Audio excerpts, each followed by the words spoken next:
All right, so we thought this one was going to take a bit more planning because we knew we wanted to do Twister. We just weren't sure what the second movie was, and everything we looked up suggested The Perfect Storm, but we were like, is that really the right thing tonally, though? Because Twister's like this sort of over the top blockbustery thing, and while The Perfect Storm could be classified as that, The Perfect Storm is also a real life tragedy. So we weren't quite sure if we wanted to do it this way, but then we figured, what else? So, Yeah, I mean, uh, everything we looked up said to go with the perfect storm. Even when I was looking up trivia for the perfect storm last night, my IMDb app pops up movies like this, and Twister was the first thing listed. And all right. If you go to Twister's page, the perfect storm is the first thing listed. I guess despite our doubts, I guess it's unanimous. So, Yeah. so here we are. So I figured we would talk about Twister first. Okay. Anything you want to say about Twister to start off with? I miss Bill Paxton. Yeah, I did. That's the thing I wanted. I made sure to look this up so I had the exact wording. That thing. I remember them doing this. Did you see the thing that they did shortly after he died? No. Where it was, like I said, I remember, but I got to find the exact wording. It says, after Bill Paxton died, Spotter Network choreographed 200 storm chasers to spell out BP, his initials, with their GPS tracker blips on a radar display to honor him. This kind of tribute has only been done 5 times before, and it was the first time it had been done for someone who wasn't a storm chaser. Damn. So this movie has left that sort of impact. And there's only one of them. It's not even like a franchise. Yeah. It happened once and then it was gone. Yeah, and this, I remember this movie was a big deal when it came out. For starters, It you was remember a huge deal, we saw it at the drive-in. I remember that, which was a cool experience. and it was especially for a particular scene. Hmm. And then, apparently, to my understanding, and I remember this from all the advertisements, it was the first movie released on DVD, Oh, it was? and it That was I like because I didn't know. remember all the DVD commercials were showing off it for like the sound and all that. Yeah. Because it was a case where I think I read somewhere it was probably IMDb if I had to guess, where like this like people were so unprepared for the sound and how hardcore it was that theater speakers were actually busting in mid show, like in mid show. Damn. And I remember vividly seeing it at the drive-in because of the opening scene Hmm. with young Helen Hunt, who's played by Alexa Vega of all people. Oh, I didn't notice that. Yeah, and her parents. And speaking of her,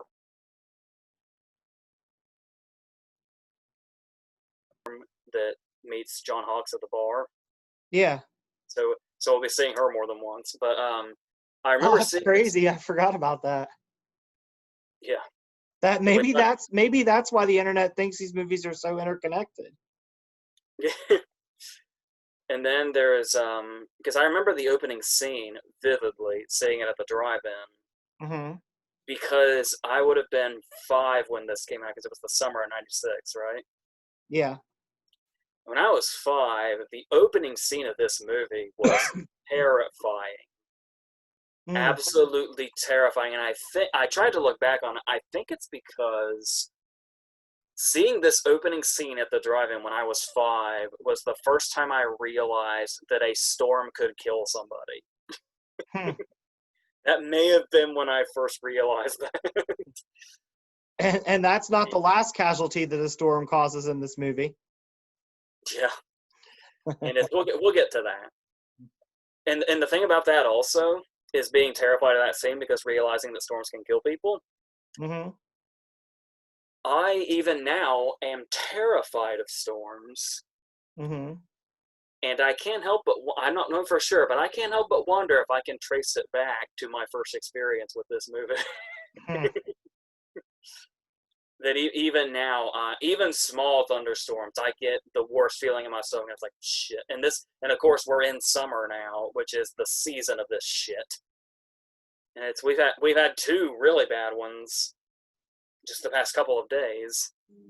Yeah, but no tornadoes, right? No, there was a recent one. There was wasn't there like a watch for one in Philadelphia recently, and like everybody on the internet was freaking out. Yeah. But yeah, so I mean, a tornado in Philly does seem out of place, but in the year 2020, maybe not so much. yeah. That might be the least worrisome thing that happens. So that's my first memory of this movie. Uh, that's the other thing I remember about it. Do you remember more about the driving experience with it? Not really. I don't. Uh, My memory's not as vivid as yours is. Yeah, I just think I think the terror of the opening scene wiped out any other memory I have of that night. So yeah, and I guess speaking of that, as far as bringing that to life, do you think the do you think the effects still hold up? In parts, yeah. Yeah, it's like I couldn't help but notice that when they show the title at the beginning, looks very 90s CGI. Yeah. But that's not entirely telling. Some of it still, holds over. I think especially because you can tell where some of the practical stuff is still intact versus where they have to take CGI in. I think too for this movie, it excels at something that a lot of people don't really notice when a movie excels at it. And you brought it up earlier with the speakers. The sound in this movie is great. Yeah, that's something that's like an effect in movies that can hold up significantly better than CGI. That is something that kind of goes by the wayside. Kind of like what I was talking about, where when I first took the venture into Blu-ray, Hmm. everybody's talking about the picture quality, but the first thing I noticed when I started transitioning to Blu-ray was how the sound quality was significantly better Hmm. and clearer and louder. I think I noticed it when you and I watched T2 on Blu-ray. Yeah, T2 really brought that out. yeah, and it's also now we brought both these things up. It's worth noting that's another thing Twister and The Perfect Storm have in common. They got the exact same Oscar nominations. One for sound mixing and one for visual effects, and both of them lost both. So, Yeah. and to be fair, Twister lost visual effects to Independence Day. Yeah. Independence Day's visual effects have held up incredibly. I'd say much more so than Twister's. Yeah. I'm sure there's a So, particular special effect in there right now that people wish was real, but we'll leave that at that. yeah, we'll go on. We'll talk about our storm movies and so we were talking about before we started the cast in it's You cut rephrase. out there. What were you saying about the cast in 1996? It stands out a lot more now than it did back then for sure. Yeah. Because we've got I mean obviously our leads are Bill Paxton and Ellen Mm-hmm. Hunt. But then we got the likes of Philip Seymour Hoffman, Mm-hmm. um, who just let's talk about. Should we talk about Philip Seymour Hoffman in this movie specifically I think we can. before we go on to the other cast members? Mhm. Um, I honestly, I just love one of his first lines. It says everything you need to know about his character. When he walks up to Bill Paxton, they haven't seen each other in a long time. They used to work together. And I believe the line is, a manly handshake ensues, which is probably one of my favorite lines he ever said in a movie. Yes, that includes all of his Oscar nominations and his win. And Brant from The Big Lebowski. Yeah, it really showed just how lively he could be as an actor in pretty much any context. This role actually, I feel like there's some similarities with this role and his role in Along Came Polly. Oh yeah, I could definitely see what's his name, Sandy in Along Came Polly. Yeah. I could definitely see him saying a manly handshake ensues.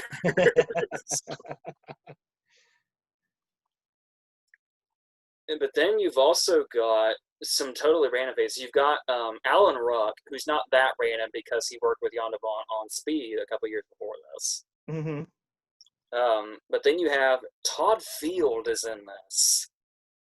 I know Todd Field was in some random movies here and there, but most notably, the incredible director of In the Bedroom and Little Children, Todd Field. That Todd Field. I'm not sure who Todd Field is. He was the. This is where you kind of struggle, where it's like you want to, because you recognize the actor, you want to the actors, you want to say, oh, the characters are so colorful and different. It is kind of hard to describe which characters are which in this movie because they all kind of blend together. Mm-hmm. The only way I can think of to distinguish him is he's the one with the haircut. Does that ring any bells? No.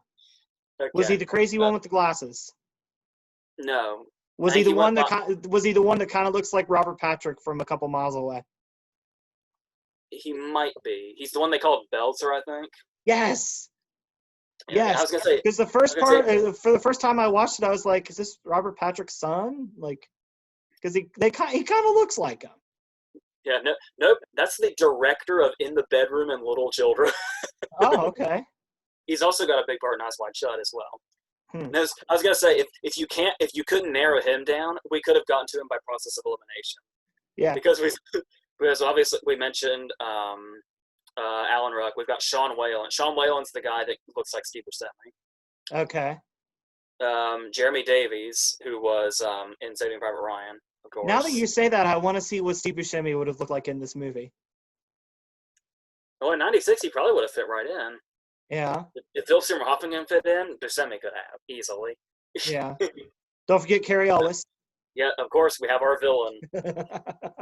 I love the fact that the most villainous thing about him is that he's corporate. Yeah. He's corporate and he's a little bit of a dick. Yeah. The perfect Carrie Ellis role. Yeah. Carrie Ellis is good at. It's like I was telling you the other day. I watched Days of Thunder. What was he in that? A fucking corporate prick. And I love the fact that the first thing that really sets him up as a villain is he has his own Dorothy. Mm-hmm. He has ripped off their big invention. And how do they deal with this? Bill Paxton runs up and knocks his hat off. It's like that's the kind of rivalry we have here. The kind of rivalry that ends in flames. But here's the great part about Carrie Ellis. Yes, he's good at playing the smarmy dick. But let's not forget, in a year, he's going to be Jerry. Who's like the nicest guy in the world. I'm trying to remember if that occurred, because I remember seeing Liar Liar in theaters also, and I'm trying to remember if it had occurred to us. Isn't that the dick in Twister? What's funny is we're talking about all these roles, and we never mention the one he's probably most famous for.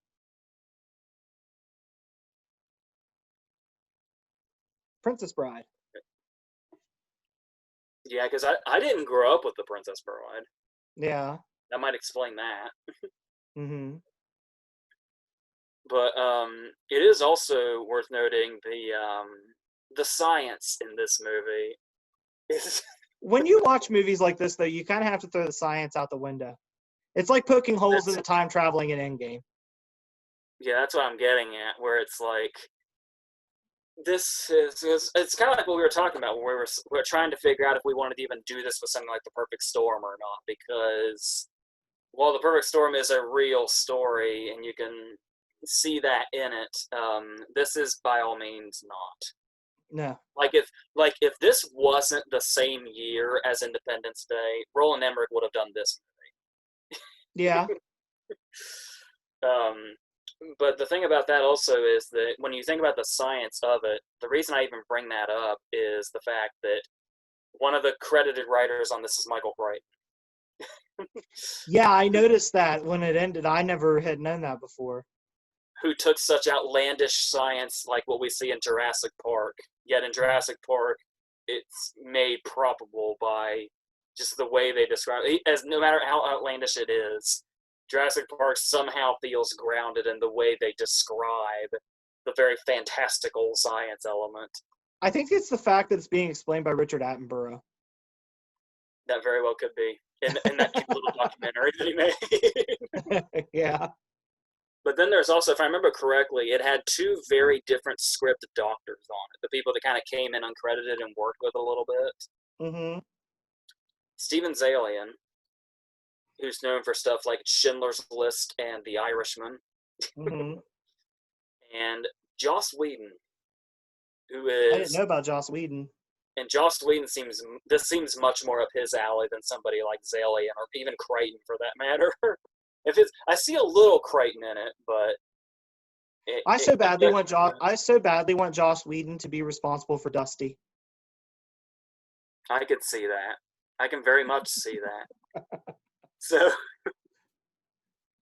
but then another part, since we can see later Hoffman characters in him, I Mhm. can't help but wonder how much of that maybe is Hoffman himself. Yeah. It's hard to tell. How great would it be if you found out that Dusty was literally just Hoffman dicking off? Yeah. Like half the time he didn't know he was being filmed. And that's the thing is, like I was saying, is you would think with the actors we have here that it would be a bit more character. I mean, not necessarily character driven, because movies like this just aren't going to be that. No. But at least to have this, like we see in The Perfect Storm, where we get like the entire first half of the movie is, hey, here are who these dudes are, and then here's the storms. This Yeah. isn't the kind of movie that's going to do that.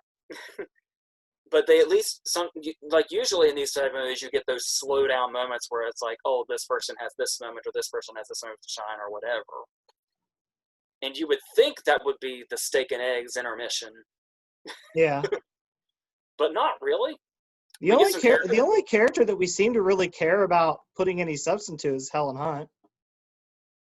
Yeah, to And an then extent. hers is disgustingly simple. The storm killed my dad, so now I want to know how storms work. Yeah, we see it with our own eyes, and then they kind of shroud it like they're speaking in whispers about it. Mm-hmm. It's like, oh yeah, go ahead and scare the shit out of us with the opening scene, and then pretend it didn't happen. But then there's also the whole Paxton storyline, where his is basically, I'm engaged to Jamie Gertz, and I'm here so I can get married to Jamie Gertz, but I kind of don't want to get married to Jamie Gertz. So let's not get married to Jamie Gertz. Let's go back to Helen Hunt. Oh, and I come on the day where there's like record tornadoes, so I'll just chase those because that's what I love to do. Like, if Bill Paxton would have showed up in the dead of winter, we wouldn't have a movie. I love how she's like in tears saying, I thought it was a metaphor.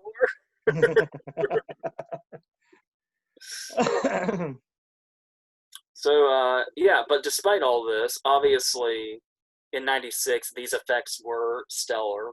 Mm-hmm.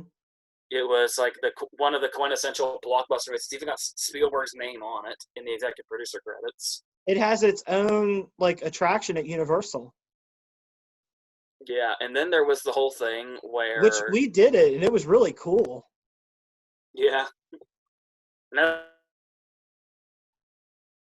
Actually, it's even if they're buried by CGI. Mm-hmm. See, my connection is so shitty today.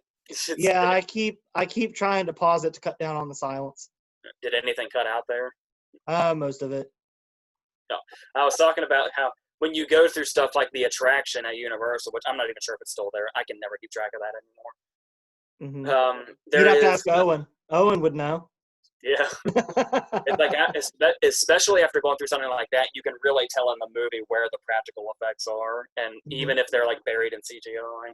Mm-hmm. But obviously, because of this, the movie made a shitload of money. Yeah. It made like $500 million, and that's $500 million in 1996. Mm-hmm. But then, and I think that's almost like completely half and half domestic and international. Mm-hmm. But the thing is talking about how much money it made, there was the anecdote that Bill Paxton had where he said that even though Spielberg was an executive producer on this, he didn't meet Spielberg till like a year later. Mm-hmm. And the first thing Spielberg said to him was, thanks for making me all that money. But then there's another thing that I always found really interesting was The Town, the Ben Affleck movie. Mm-hmm. I thought you were talking about a town in the movie, and I was like, do we really spend much time in these towns? But the Ben Affleck movie, The Town, is based on a novel called Prince of Thieves, which I read. And when I read it, it was really interesting because the middle heist in the movie, it's the nun heist, Mm-hmm. but in the book, it's they rob a movie theater. Mm-hmm. But the thing is the novel is set in 1996, and the reason they robbed the movie theater is because it's the opening weekend of Twister, when movie theaters were full of money, Hmm. and it's like a whole plot point in the novel. Hmm. And I always found that really interesting. I wonder if they ever look at like opening weekend of Endgame and was like, oh, we should have waited 24 years. And then we've got some individual scenes that work, like we were talking about, that there's actually a drive-in scene in it. Mm-hmm. And what movie is playing? It's The Shining. Those poor people. That must have been an awesome double feature, because I'm guessing you saw the marquee said that it was a horror double feature of The Shining and Psycho. Yeah. But Psycho was the second movie, so they barely got into their double feature when the storm hit. Mm-hmm. And of course, in true showing a movie fashion inside of a movie, for dramatic purposes, we've got to really cut down the movie. They jump way ahead from Danny in the hallway to the end. I know. I noticed that whenever I was watching it, because now I know, like before, I didn't know The Shining. So for all I knew, that was how it went. But now that I've seen it, I'm like, whoa, they were there a while. Yeah, they're like, we have to show the money scene so they know which movie it is. Yeah. Which, Even I though they mean, jump. I mean, it is a really cool effect to have Jack Nicholson's face on a tornado. Yeah. I also love the effect of him hitting the door with the axe as it's starting. Yeah. And then it's like his face against the storm itself as the screen is completely going apart. Yeah. It's like It's a really neat way to incorporate a movie within a movie. yeah, and it's with that you can usually forgive like a movie clearly not being shown like in its like in the scene their continuity is way off. Yeah. It's like when you see that it's an artistic choice, then you can jump on board with it. Yeah. What do you think about? And I think especially when you bring Spielberg into the mix, you can make this comparison. It would almost seem silly that Helen Hunt seems to have a vendetta against the tornado. But I like the fact that they don't quite play it up like it's not as ridiculous as it sounds. It's not like Jaws 4, which is what you might think of when you hear something like that. But I do kind of like that as long as they didn't take that literally, I kind of like the idea of that, and that's why she's so involved in it. Mm-hmm. That it's like she has a vendetta against tornadoes in general. Like Yeah. I think Paxton even tries to explain it to her, like that's not how this works. That's the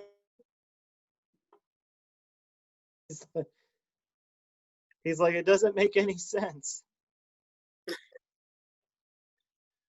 and then yeah, that's pretty much what the movie is. It is just like it gives you exactly what you pay for. Yeah, I know you hate this term, but it's a popcorn movie. And that's all. Like when you go to explain a movie, and it's like you go to explain these individual elements of it, but there's not much of that to do, and that is a bit of a hindrance. Like you can't, go into the characters too much, despite the fact that there's so many actors here that could do so much with character, and we don't really do anything with that. But it's like it's kind of at the same time it's hard to fault the movie for Mhm. just being what it is and just Yeah, giving us a bunch it's of storms one after the other. yeah, it's just a showcase of special effects, and we just have to have some people around to move the story to see why we see all these storms.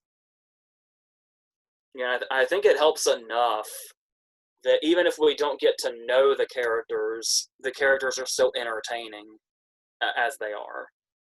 Yeah, So that's kind of like I said. In many cases, that'd be a poor replacement for actual character development, or at least not having at least one character apart from the leads have something to say or do that distinguishes them from the group. I think the most that people have as far as them having something to do with that is Hoffman, just because his character is so boisterous in his own way that he's memorable because of it. yeah. And I Everybody think a else. lot of that has to do with Philip Seymour Hoffman, too. Philip Seymour Hoffman had a knack for creating memorable characters. I Yeah, mean, it's like look at all of the stuff that goes on in The Big Lebowski and all the big characters you have. You have Walter, you've got the dude, you've got Maud, you've got this whole world of people that stick out. And we still remember Philip Seymour Hoffman, even though all he does is just react to everything that's going on.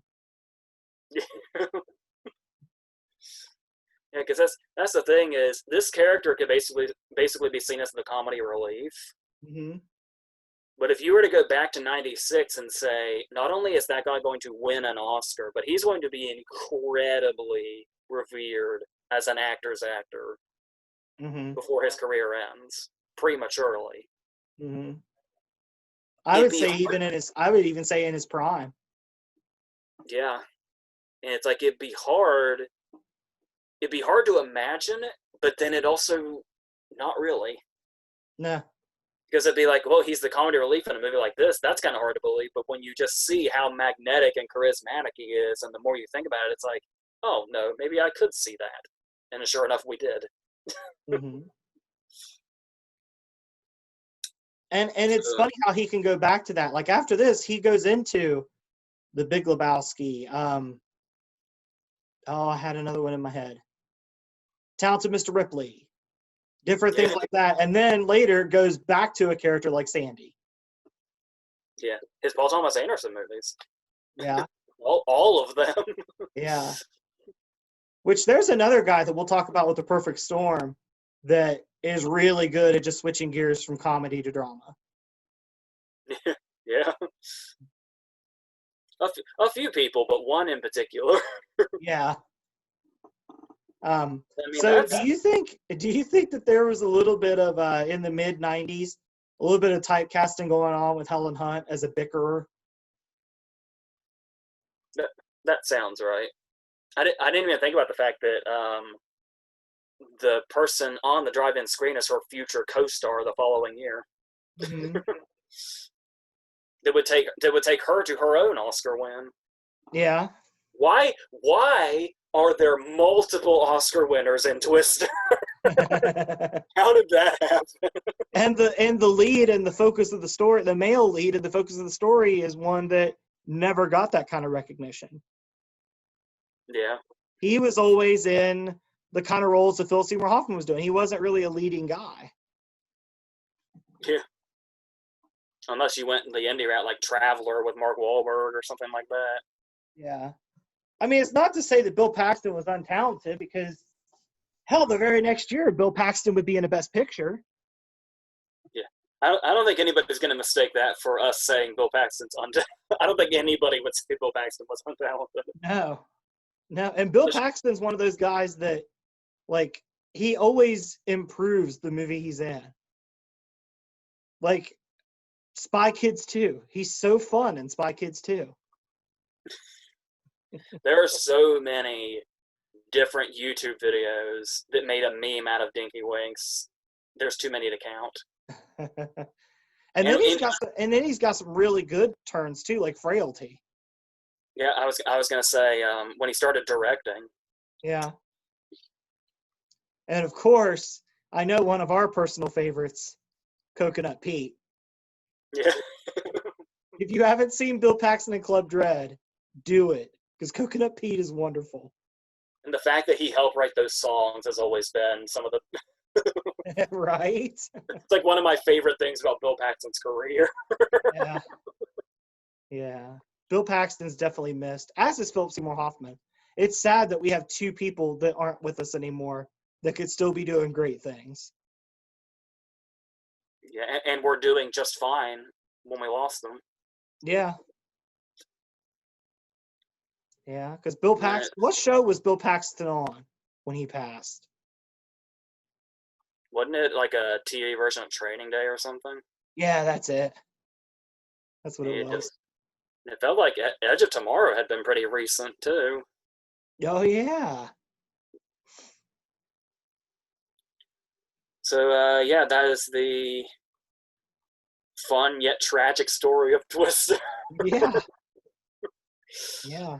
Um, Speaking of so tragic stories, So do we move on to the Perfect Storm? Yeah. And if you thought Twister's cast was big, The Perfect Storm was like, no, I got big for you. But it makes sense. It's a Wolfgang Peterson movie. He does seem to get big casts. Yeah. And he's obviously been in this type of territory before with he did Das Boot before this, obviously, and then after this he would go on to remake The Poseidon Adventure, which Mm-hmm. I mean, a lot of people drag, but I actually really like his Poseidon, at least as far as I remember it. It's been a long time since I saw it, but See, when I saw it, there's another movie of his that I really like that a lot of people like to dump on. I really enjoyed Troy. yeah, or something like In the Line of Fire is his. Oh yeah, In the Line of Fire is great. He's got a very interesting filmography, and it feels like it's either really great and appreciated for it, or really great and people don't like it. Yeah. I'm sure he's got some shit off the top of my head that I can't remember off the top of my head, but it's yeah.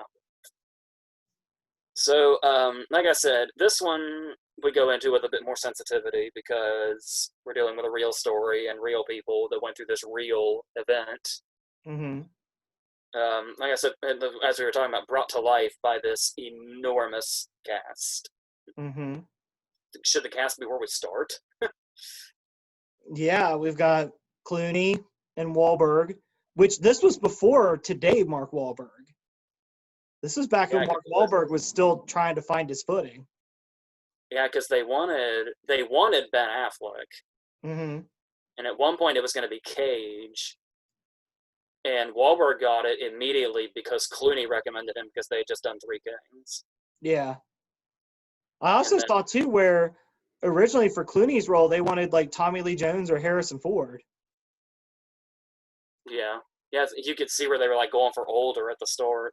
Yeah. And it But is like, I think Clooney was a good choice though because had that Clooney just has natural charisma. You could believe that those guys would follow him.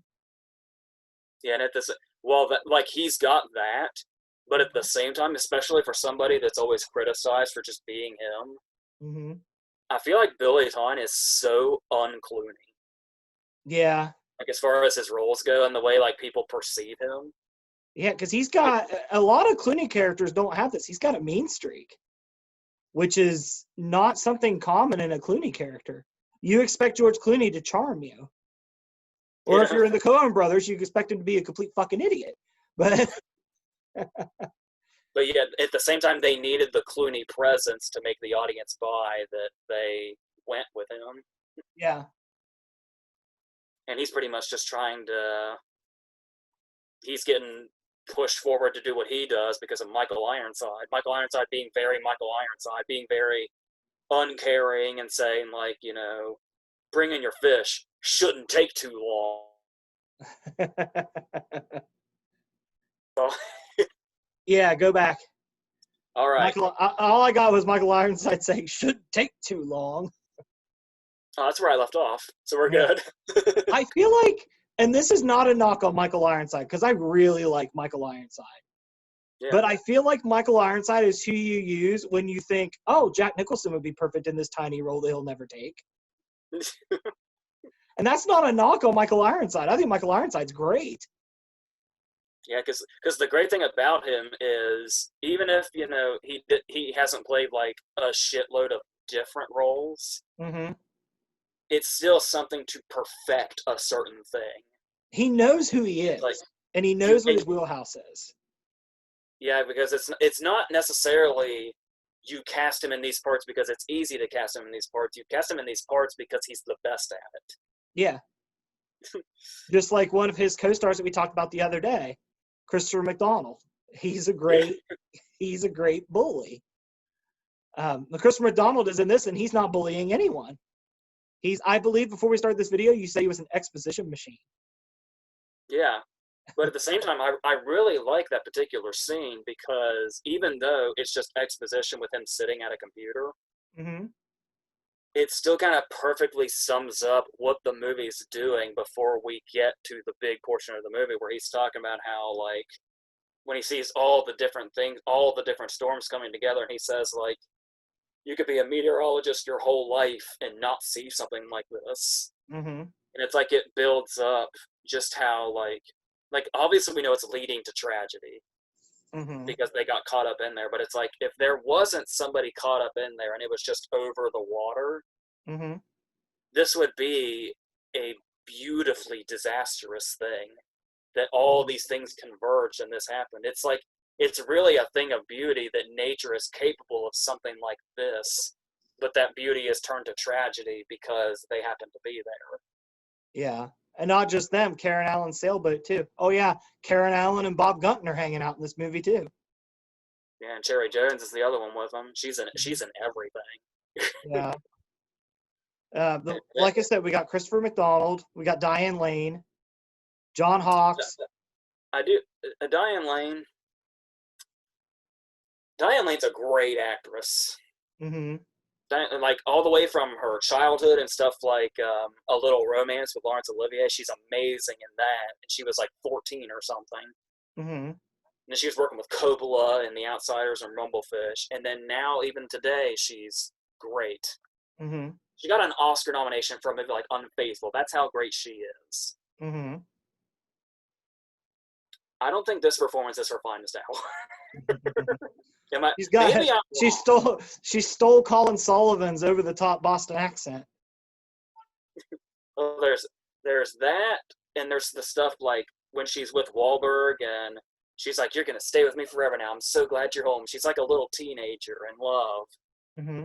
And then he's like, "Oh, well, I guess it looks like we're gonna go with Clooney one more time." And she immediately flips to, "Why do I even love you?" It's like I mean, I get how much emotion is in her character, Mm-hmm.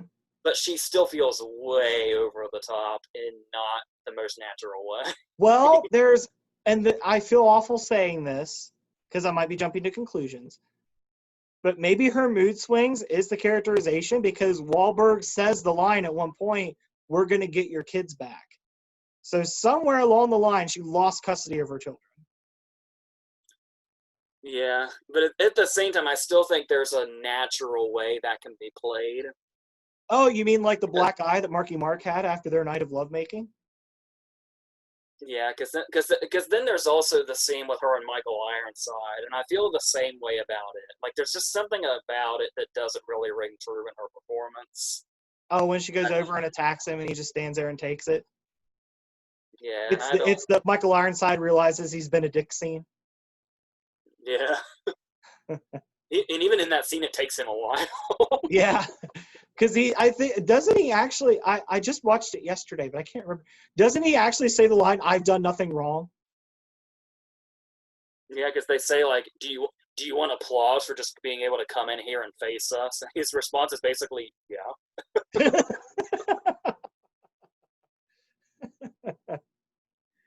The characters with kids driving their dramatic moments. You were alluding to John C. Reilly, I'm pretty sure, earlier. Yeah, that dude can switch. That dude switches from comedy to drama like a car from park to reverse, and he doesn't ever miss a beat. Some of the movies he's in is not funny. Some of the dramatic movies he's in aren't good, but he always brings it. And it's funny because he's so associated with comedy now. Mm-hmm. You almost forget just how much he was in drama before comedy even happened. Because I feel like his cameo in Anger Management, I think, was like one of the first really big comedic roles he had. Mm-hmm. But his dramatic stuff goes all the way back to Casualties of War, which was in the 80s. Yeah. It's like I was telling you before we started this video while I was having my breakfast, I was watching Talladega Nights. To watch John C. Reilly in The Perfect Storm and then turn around and watch him in Talladega Nights is a thing of wonderment. How he can tonally shift like that. We're having the same conversation about another Paul Thomas Anderson regular that we were with Twister. Yeah. Only in kind of reverse, really. I mean, like Philip Seymour Hoffman, who he doesn't have one, but John C. Reilly's gotten an Oscar nomination. He knows what he's doing. Yeah. And speaking of acclaimed actors, we got John Hawkes. Yeah. The Iron Lung himself. And Helen Hunt was in the last movie. You're always making fun of his Iron Lung in the Sessions, and now we've got him and Helen Hunt together in the same video. It was all by design. Then we got William Fickner. Yeah, Fichtner's always a treat. Yeah, and the back and forth between him and Riley, it's a little cliche, the dynamic their characters have, but the two of them and the massive, immense talent behind both of them managed to make it work. Yeah. And how the payoff is still great, like the moment when Riley gets pulled in by the hook in that scene that looks incredibly painful. Yeah. And Fickner's the first one that goes in after him. And I love that moment when after he's been rescued and they fix him up and everything, and he's like, all right, so who was the guy that saved me? Who was the hero? And they say William Fickner's the first one that jumped in, and he's just like, oh, shit. Yeah. But it's one of those cases, though, I like that it wasn't, they were just automatic friends. Like, Riley went over and thanked him in the best way he could, and he was like, I'm not there yet, but I'm working on it. So, like, I'm glad that we didn't go the route of handshakes and hugs right there. Yeah, that's a really great scene between them. Mm-hmm. And then we have Alan Payne from he was G-Money in New Jack City. That's just how I know him. It's like it always takes me a second to remember his name as Alan Payne. I just call him G-Money. The unfortunately ill-fated. He's the only one that doesn't have a nickname. Oh, you noticed that too in the funeral scene? Yeah, yeah, I did. It didn't take till the funeral scene, but it's like Bugsy, Bobby, Murph, Sully, Alfred Pierre. Oh, speaking of which, that's somebody else that we didn't even bring up. Mary Elizabeth Mastrantonio is just hanging out here. Yeah, and she had to bring her A game to that funeral scene. Mm-hmm. She's great through the whole thing. The way she really this is one of those performances where you can kind of see the effects in play, or you can see the CGI of the ocean, but you can see like the practical water being thrown at them and the set that's moving and all that. Mm-hmm. And you get that in your mind, but it's performances like Master Antonio in those scenes when she's trying to get a hold of them and saying, look at your fucking fax machine, for God's sake, that you forget. She's so in that moment, you forget that she's on a set. Yeah. Like it really feels like they're in those moments, and Clooney captures that a lot throughout it too. I mean, obviously they all do, but those especially when they have specific moments where they're centered on them and they're trying to keep control of something amidst the uncontrollable. Those scenes really shine. Was there anybody in the crew we missed, or is that everybody? There's so many, it's hard to keep track. Yeah. I think that might be it. I think we finally hit all the big names in the cast too. Took a while. And then there is, of course, we talk about that and the way those scenes are done. It's also kind of interesting some of the shots we see before any of the really dramatic stuff is even happening. You know what's a really great shot in this movie? Did you ever notice the one-take shot in the bar at the beginning? When we get the whole thing where it gives us just the feel of everybody and all of these people when they're all in the bar at the beginning. And in one shot, the camera comes all the way around the bar, and we see all the different patrons, and we see Wahlberg there with Diane Lane. And there's such a ruckus going on. We can see the lights shaking above the bar. Yeah. And then the camera goes all the way back to Clooney on the phone. We pass the pool table with John C. Reilly and his kid. We go past them to Clooney on the phone. And then when Clooney hangs up, he comes over to tell Wahlberg, hey, we're going out again. And all of that is one shot. Damn, it's I didn't know that. It's this really great shot to kind of show everybody in their element when they're not out doing their jobs. Mm-hmm. And then once we get to the movie itself, when the storm really starts to come in, is when it really... even before the storm comes in, we get stuff like the shark. And, and stuff like that. And it actually feels like if this wasn't based on a true story, this could easily be just another one of those blockbuster movies where somebody came up with this until we get to the tragedy of it. Because you'll notice that, as far as Twister goes, there's not a high body count at all, despite how brutal the storms are. Mm-hmm. But then suddenly you have like Zach Grenier get impaled, and then their car get carried off and explode all at once. And it's stuff like that, because that's the thing that really both of these movies avoided, but I'm especially happy that The Perfect Storm avoided it, because they're dealing with real people and a real story. Mm-hmm. Because as far as I know, obviously there's no real living witnesses to what happened on the boat during the storm. Mm-hmm. So the movie just had to run with it. And there is a thing in disaster movies, even classic disaster movies like The Towering Inferno is a big example of this. Or you can see it in Wolfgang Petersen's own version of The Poseidon Adventure, where disaster movies can very easily become slasher movies. Mm-hmm. Where it's literally we meet a group of characters and they start dying horrible deaths one by one. Is typically how disaster movies work. Even Titanic had a guy hitting a propeller. Yeah, or David Warner falling off when the whole thing broke off, and even Titanic worked that way. Fabrizio getting crushed to death. Mm-hmm.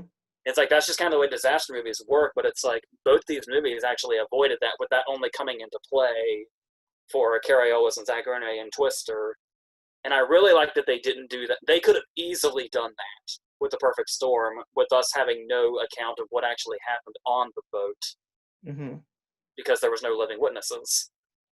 And the fact that they did it so tastefully, Mm-hmm. like their deaths. How we don't even really see them happen.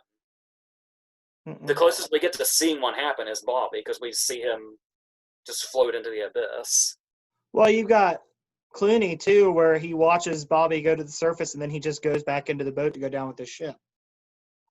Yeah, does that remind? Obviously, this came first, but does that remind you a lot of his death scene in Gravity? Also, Yeah. like, Clooney has really perfected like sacrificing himself and like throwing himself off into the abyss to die. Mm-hmm. And then when we see like Sickner just kind of accepting death by himself, and we Mm-hmm. see, I think the last shot we get of Riley is him talking about his kid, and then it's just all assumed. Yeah. And so I thought that was a really tasteful way to do that. When they could have very easily just started picking them off one by one in like horrible accidents, but I like that the Which movie you went above think that's that. going to happen at first with Riley. Yeah. And then we kept thinking we were losing John Hawkes towards the end, Yeah. but then But they ultimately always. they ended up bringing them all back to the ship to all die together. Yeah, it's like when you're watching it for the first time, it's always shocking that they always manage to reassemble, Mm-hmm. and I think that's something the movie does really well, Mm-hmm. especially because it gets so bleak, but it's handled in such a perfect way. Like whether it be the contrast, like I was talking about the bar scene at the beginning, Mm-hmm. and how it's so contrasted at the end when everybody's watching the weather channel on the news and all that, and the bar is just silent, Yeah. which is just the opposite of the environment it's usually has. You even have that moment where like the sun peeks through and then Isn't it goes that dark again. And then Clooney comes to realization. He's like, yeah, we're not getting out of here. isn't that such a gut punch? Yeah. I love his line too, specifically the she's not gonna let us out, Yeah. because it's like even if you've only been in like just regular thunderstorms, there's still something relatable to a storm that just does not stop. Mm-hmm. And every time it seems like a storm stops, it'll pick right back up again. And you can take Mm-hmm. the feeling that that gives you and just imagine how amplified it is for these guys to be able to see the sun for that one moment, only for it to disappear again. Yeah. And then the moment when they go up on the wave, and this is the moment in any other movie that would be the triumphant moment. And when it completely falls back, is just like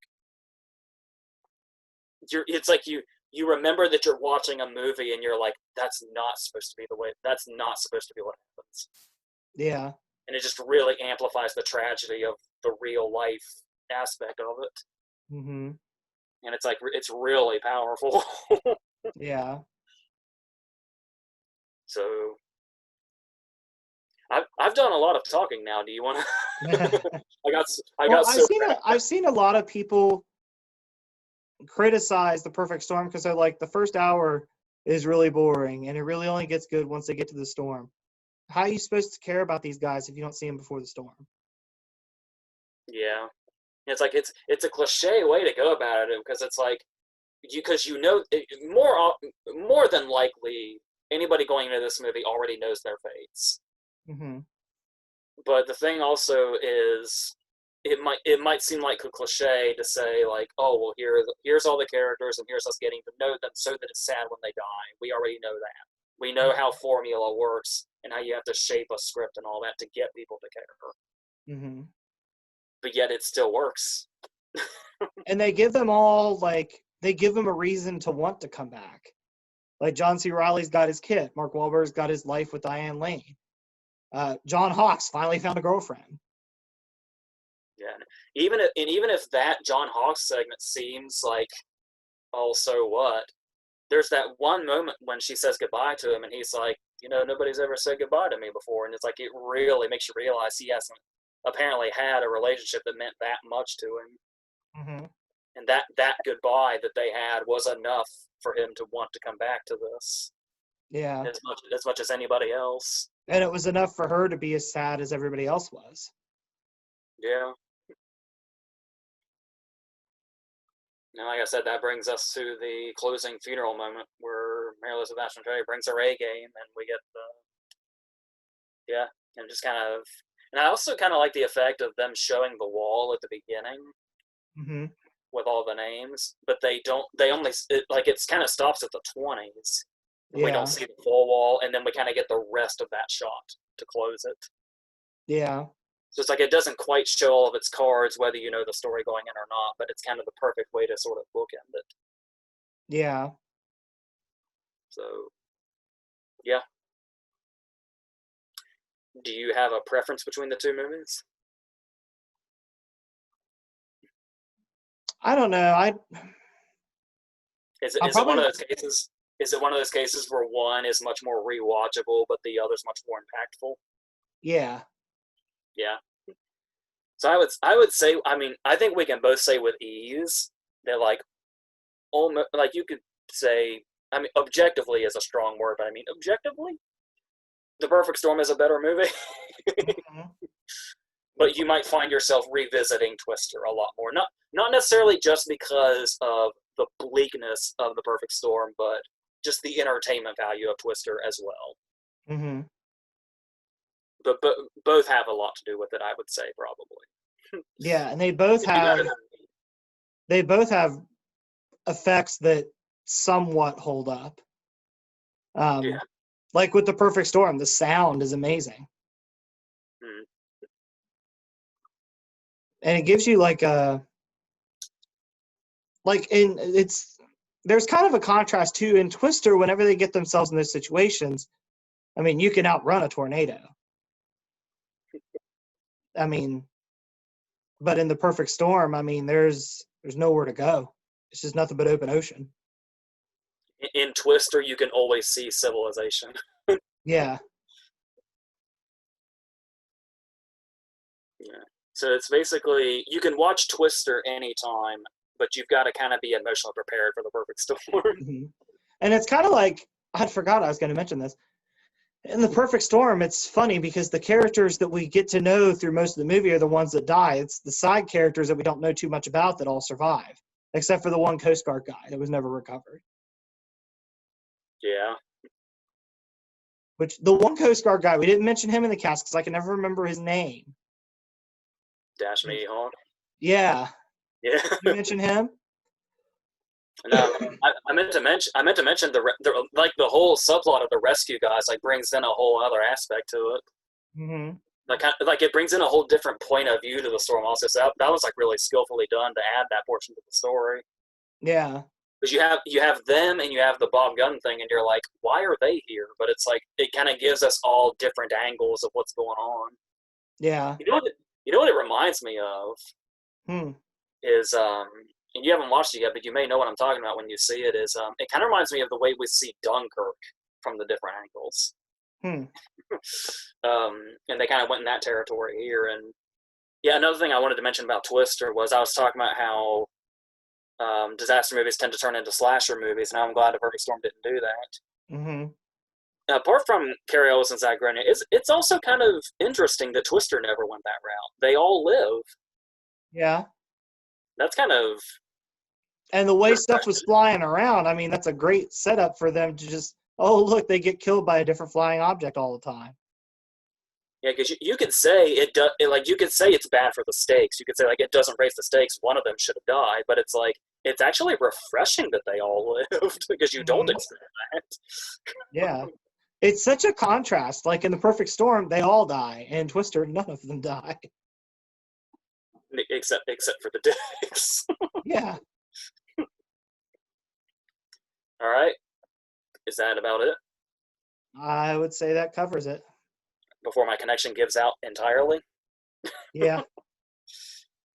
All right, we don't know what our next one is, do we? No, but it'll be out Wednesday. Yep. We'll probably figure it out here in the next couple minutes. Yeah, which is how this one went last time after we did the Homeward Bound video. Yeah. All right, and I just sent 2 more videos over to Owen, so if those aren't up now, they will be. Mm-hmm. And then all that other stuff that is going to be happening, which I mentioned in the others. So if you don't have anything to add, I think that might be it. I think that'll do it.